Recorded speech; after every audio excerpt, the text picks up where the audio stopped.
Okay, if I wanted to make a Word document to type into, I need to first open Word. So I'm going to go to my search down here and Word popped up for me right here. If you don't see it, you can just start typing it in and it'll pop up.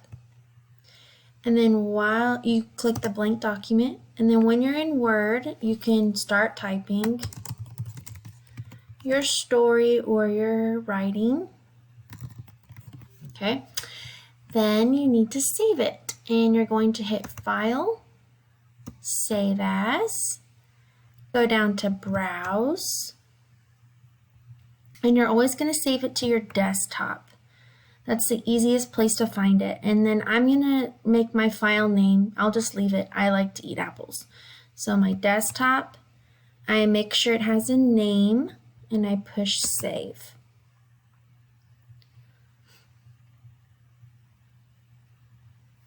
Okay, it is now saved and it's right here on my desktop. So if I click on it, it'll open and it'll have what I wrote inside.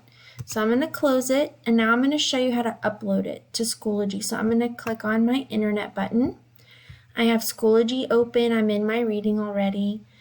I'm just doing a practice upload to show you. So you click on the puzzle piece, you click Start Attempt,